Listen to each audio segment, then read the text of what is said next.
समा पॉडकास्ट के साथ मैं हूं फलक चौहान। और जब हमने पॉडकास्ट सीरीज शुरू की थी तो हम उस टाइम मारूफ अदाकारा Momina Iqbal versus PMLN MP Saqib Chaddar के हवाले से बात कर रहे थे और इन्वेस्टिगेट भी कर रहे थे। और लेकिन अब मेरे ख्याल से जो मामला है वो इस टाइम रिमशा इकबाल वर्सेस मियां अली इशफाक जा चुका है। इसी हवाले से मजीद जानेंगे। हमारे साथ मौजूद हैं ज़िशान बख्श जो कि ब्यूरो चीफ हैं समा के। अस्सलाम वालेकुम ज़िशान साहब, कैसे हैं आप? वालेकुम अस्सलाम, मैं खैरियत से, आप ठीक हैं? मैं ठीक हूँ। ज़िशान साहब, जब हमने ये केस डिगअप करना शुरू किया, इन्वेस्टिगेट करना शुरू किया, तो उस टाइम पे हम मारूफ अदाकारा मुमना इकबाल की बात कर रहे थे और साकिब चद्दर की बात कर रहे थे। लेकिन अब जो खबरें आ रही हैं, जो वीडियोस वायरल हो रही हैं, जो बयानात आ रहे हैं, वो रिमशा इकबाल वर्सेस मियां अली इशफाक चल रहे हैं। ये ऐसा क्यों दिखाई दे रहा है? ये केस एकदम से इतना स्विच क्यों हो गया है? अच्छा, आपने बिल्कुल ठीक निशानदेही की। और अगर इस उन्वान की हम सही तर्जुमानी देखें तो वो कल पंजाब बार कौंसिल में जब पेशी थी रिमशा इकबाल की भी बतौर एडवोकेट और अली इशफाक की भी, क्योंकि दोनों जानिब से एक दूसरे के लाइसेंस मनसूखी की दरख्वास्त दी गई है। कि रिमशा के लाइसेंस मनसूखी की दरख्वास्त किसी और वकील ने दी, लेकिन रिमशा ने अली इशफाक एडवोकेट के लाइसेंस की मनसूखी की दरख्वास्त दे रखी है।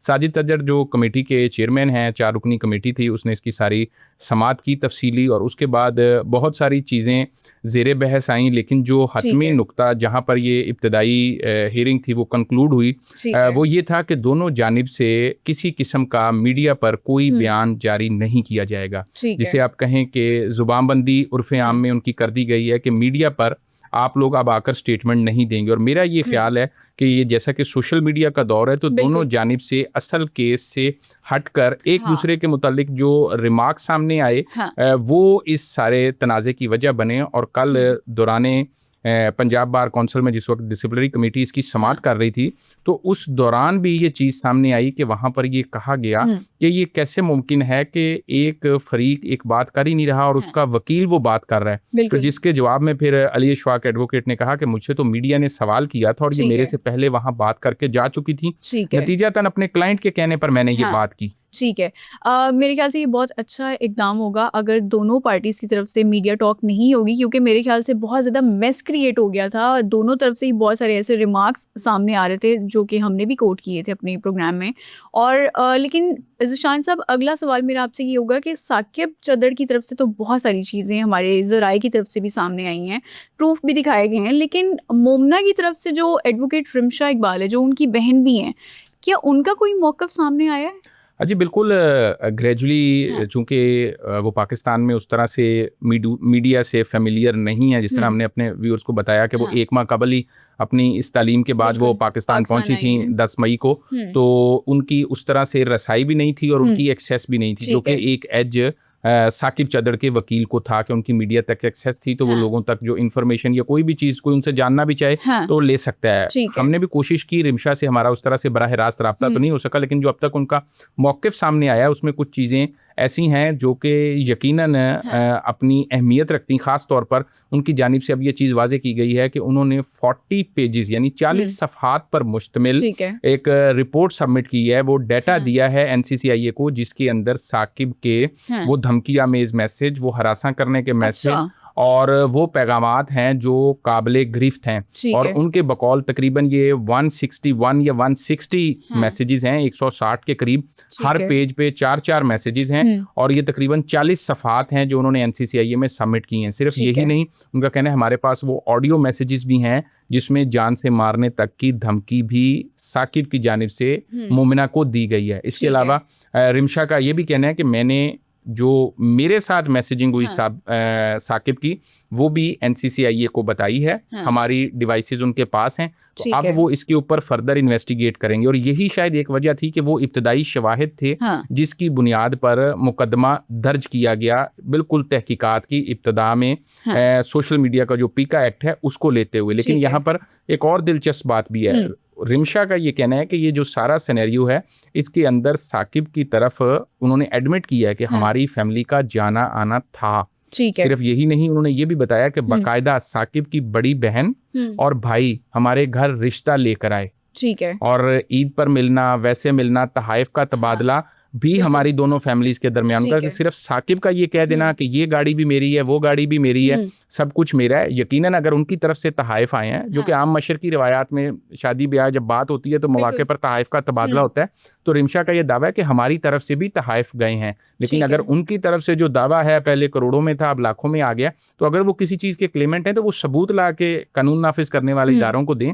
हमारे पास जो चीज होगी वो साबित करेंगे तो हम वापस करने को तैयार हैं। ज़ीशान साहब, यहाँ पे एक सोशल मीडिया पे एक और भी रिमशा इकबाल का बयान सामने आ रहा है आजकल, वो ये है कि साकिब ने तो अपनी फॉर्च्यूनर गाड़ी भी गिनवा दी और बाकी सारे तहाइफ की तफसीलात भी दे दी हैं, लेकिन मोमना इकबाल ने साकिब चदर की पॉलिटिकल कैंपेन को स्पॉन्सर किया है। जी, इस हवाले से कोई आपकी तहकीकात, कोई शवाहिद आपको मिले? अच्छा, साकिब से तो ये ना ही उसके किसी करीबी फर्द से बात हुई, लेकिन ये बात आपकी ठीक है कि जब 2024 में उन्होंने इलेक्शन लड़ा था तो उनकी कैंपेन के अंदर इन्होंने उनकी हेल्प की थी। इसका इन्होंने दावा भी किया है और इसके इनके पास शवाहिद भी मौजूद हैं जो इनका कहना है कि ये कानून नाफिज करने वाले इदारों को भी दे सकती हैं। और ये सिर्फ और सिर्फ इसलिए था कि उस वक्त तक आप कह लें कि गुड चल रहा था दोनों तरफ से। अभी उस वक्त ताल्लुकात अच्छे थे, दोस्ती थी, रिश्ते की। देखें जिस तरह रिमशा आप तस्लीम कर रही हैं कि बाकायदा साकिब की बड़ी बहन और बड़े भाई रिश्ता लेके आए थे, ठीक है, लेकिन साथ ही साथ वो सुमेरा जो उनकी बीवी हैं उनको भी कसूरवार समझती हैं कि उनके साथ भी अब वो एक्नॉलेज कर रही हैं कि हमारा राब्ता था, ठीक है। लेकिन फिर ये जो बात उनकी तरफ से कही गई कि जी हमें तो पता नहीं था, साकिब पहले शादीशुदा है,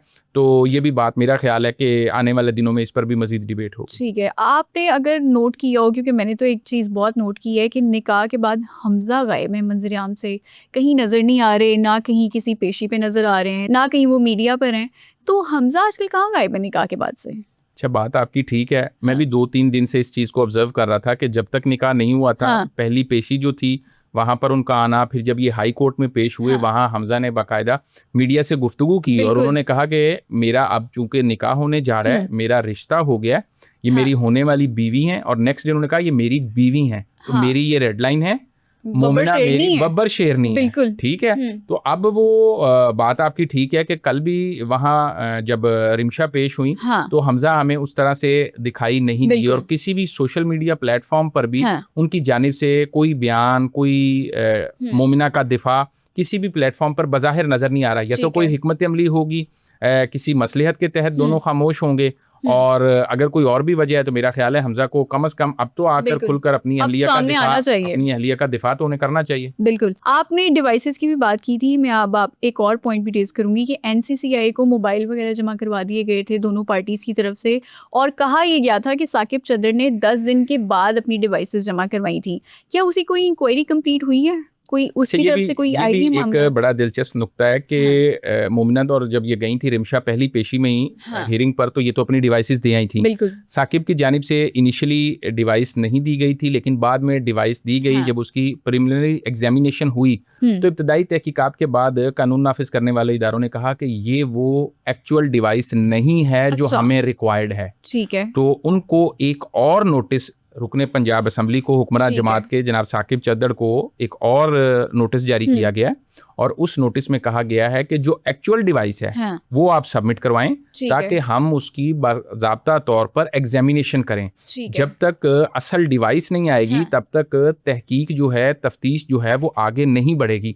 और यही वो नुक्ता था कि जिसकी वजह से अब देखें 8-10 दिन हो गए, अदरवाइज तो आपको पता है फोरेंसिक कराना अब तो साइंस का दौर है, टेक्नोलॉजी का दौर है, बहुत ईजी है। मुल्क के हमारे पास जो पंजाब फोरेंसिक साइंस एजेंसी है उससे तो मुल्क के दीगर सूबों के लोग मुस्तफीद होते हैं। हमारे कानून नाफिज करने वाले जो इदारे हैं वो यहाँ से हेल्प लेते हैं, 2 से 3 दिन के बाद रिपोर्ट आ जाती है, इजीली एग्जामिन हो जाती है। लेकिन अब जब इसका इनिशियल एग्जामिन हुआ तो इनकी डिवाइसेस जो थी साकिब की वो डिवाइस नहीं है according to the departmental sources कि जो एक्चुअल होनी चाहिए थी। तो इसलिए इनको एक और नोटिस जारी कर दिया गया जिसमें ये कहा गया है कि आप एक्चुअल डिवाइस डिपॉजिट करवाएं।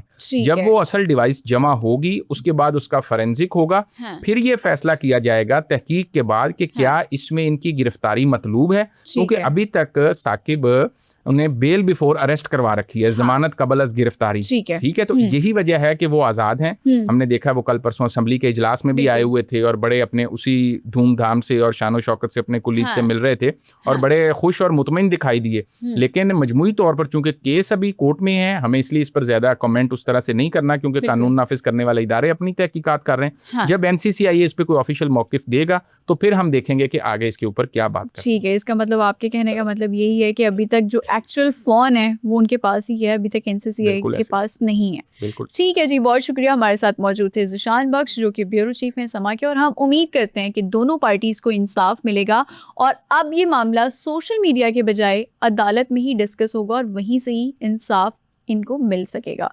फलक चौहान को दीजिए इजाज़त, अगले एपिसोड में दोबारा मुलाकात होगी, तब तक के लिए अल्लाह हाफिज़।